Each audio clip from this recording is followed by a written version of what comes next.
Madhuban news की fast news में एक बार फिर आपका स्वागत है। एमपी में ग्वालियर के वुमेन हॉकी अकादमी में स्पोर्ट्स विंग के द्वारा रखी गई माइंड पावर ट्रेनिंग, बड़ी संख्या में खिलाड़ियों समेत कोच ने भी लिया कार्यक्रम का लाभ। राज्योग शिक्षक बीके प्रहलाद ने कहा कि खेल को प्रतिस्पर्धा से नहीं बल्कि अपनी खुशी के लिए खेलें। इसके साथ ही मन को एकाग्र करने के लिए मेडिटेशन करने की सिखाई सरल विधि। जयपुर के पीस पैलेस सेवा केंद्र पर कराया गया श्रीमद् भगवद गीता पाठ। सुप्रसिद्ध कथावाचक बीके भारती ने समझाया गीता का वास्तविक अर्थ। परमात्मा शिव को बताया असल में गीता ज्ञानदाता। बड़ी संख्या में बीके सदस्यों समेत अन्य लोगों ने लिया लाभ। सेवा केंद्र प्रभारी बीके हेमा ने भी रखे अपने विचार। एक तरफ भगवान कह रहे काम क्रोध लोग छोड़ दे और दूसरी तरफ क्या कह रहे हैं, सबको मार डाल। तो बिना गुस्सा किए कोई किसी को मारेगा कैसे? मारा जा सकता है? तो इसको एक उदाहरण से हम समझते हैं। तुलसीदास जी का प्रसंग तो कई बार हमने सुना होगा। आजकल तो दुनिया में सीरियल भी चल रहा है जिसमें तुलसीदास जी की पूरी हिस्ट्री बताई जा रही है। मोकामा घाट के रेलवे सुरक्षा बल प्रशिक्षण केंद्र में तनाव प्रबंधन तथा जीवन जीने की कला विषय पर कार्यशाला। प्रशासनिक प्रशिक्षक और सहायक कर्मचारियों समेत डेसू प्रशिक्षण केंद्र के कर्मचारियों ने लिया लाभ। राज्योग शिक्षिका बीके निशा ने तनाव प्रबंधन तथा जीवन जीने की कला का मूल्य सिखाने के साथ ही मेडिटेशन की कराई गहन अनुभूति। वर्ल्ड मेंटल हेल्थ डे पर पश्चिम मेदिनीपुर में गोदा पियाशाल के डालमिया सीमेंट लिमिटेड कंपनी में कार्यक्रम। राज्योग शिक्षिका बीके सोनाली ने मेडिटेशन कराने के साथ आध्यात्मिकता को बताया सकारात्मकता का सोर्स। तो सहायक कार्यकारी पंकज गुप्ता ने कहा कि नई जनरेशन के लिए मेडिटेशन बहुत हेल्पफुल है, क्योंकि मेडिटेशन से कंसंट्रेशन पावर बढ़ती है और नेगेटिविटी से बच जाते हैं। नेपाल के दोहबी सेवा केंद्र पर क्रोध मुक्त जीवन हेतु सकारात्मक चिंतन विषय पर वरिष्ठ राज्योग शिक्षक बीके भगवान ने कहा कि जिस घर में नेगेटिव विचार होते हैं वहां उन्नति और आपसी संबंध कभी अच्छे नहीं हो सकते। तो वहीं सेवा केंद्र प्रभारी बीके बोध कुमारी ने भी सकारात्मक बनने की कही बात। आज घर में सब कुछ है, भौतिक रूप से हम सुखी हैं, लेकिन आज जो जीवन में सुख चाहिए, जो शांति चाहिए, वो नहीं है। क्यों? हमारे विचार बिगड़े।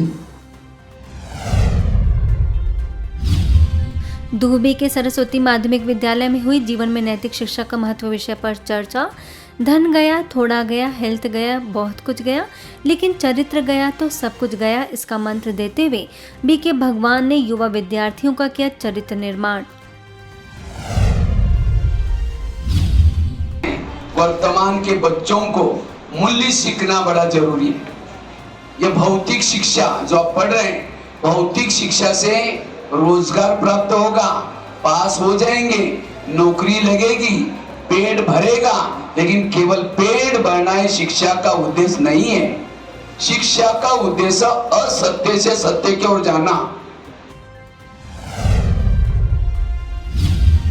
श्राद्ध पक्ष में एमपी के छतरपुर सेवा केंद्र पर आयोजन। स्वयं के द्वारा की हुई गलतियों की क्षमा याचना की बात करते हुए नवरात्रि के आध्यात्मिक रहस्यों पर की चर्चा। सेवा केंद्र प्रभारी बीके शैलजा ने कहा कि नव दुर्गा यानी जीवन में नवीनता लाना। जीवन में नव दुर्गा माना नवीनता आए, कुछ नया करने का उमंग उत्साह आए, कुछ नया करने की हमको ताकत मिले। उसके लिए हमको बड़ों का क्या चाहिए? आशीर्वाद चाहिए। इसीलिए वो बुद्धि के देवता और नव दुर्गा के बीच में ये टाइम हमको मिलता है कि हम अपने बड़ों को याद करते। ऐसे ही लवकुशनगर सेवा केंद्र में भी मनाया गया श्राद्ध पक्ष। सेवा केंद्र प्रभारी बीके सुलेखा ने श्राद्ध पक्ष का महत्व स्पष्ट करते हुए कहा कि हमारे पास जो कुछ भी है वो पूर्वजों की धरोहर है। बिहार के भागलपुर की केंद्रीय कारागार में चलाया गया नशा मुक्ति अभियान। वरिष्ठ राज्योग शिक्षक बीके राजीव ने नशे के दुष्परिणामों से अवगत कराते हुए कभी नशा न करने की कराई प्रतिज्ञा। भगवान के दुलारे हो, तुमसे अच्छा तुमसे प्यारा सारे जहान में आज से पहले दूसरा ना कोई हुआ है ना आगे कभी होगा। उठो, जागो, आज तुम्हारा दिन है। मुंबई में कल्याण के दुर्गा मंदिर के पास सेवा केंद्र के द्वारा लगाया गया मेडिकल चेकअप एवं व्यसन मुक्ति शिविर, आध्यात्मिक चित्र प्रदर्शनी के माध्यम से दिया गया परमात्मा का संदेश। शिवसेना से गजानन, समाज सेवक हनुमान समेत बड़ी संख्या में लोगों की रही उपस्थिति। राष्ट्रीय शांति और स्वाउन्नति हेतु राजयोग साधना कार्यक्रम, बड़ी संख्या में बीके सदस्यों ने लिया लाभ। बीके भगवान ने कहा कि लोगों के मत पर न चल, एक परमात्मा को सुनना है, इसीलिए डेली सेवा केंद्र पर आना जरूरी है। फास्ट न्यूज में इतना ही। अन्य खबरों के लिए देखते रहिए मधुबन न्यूज।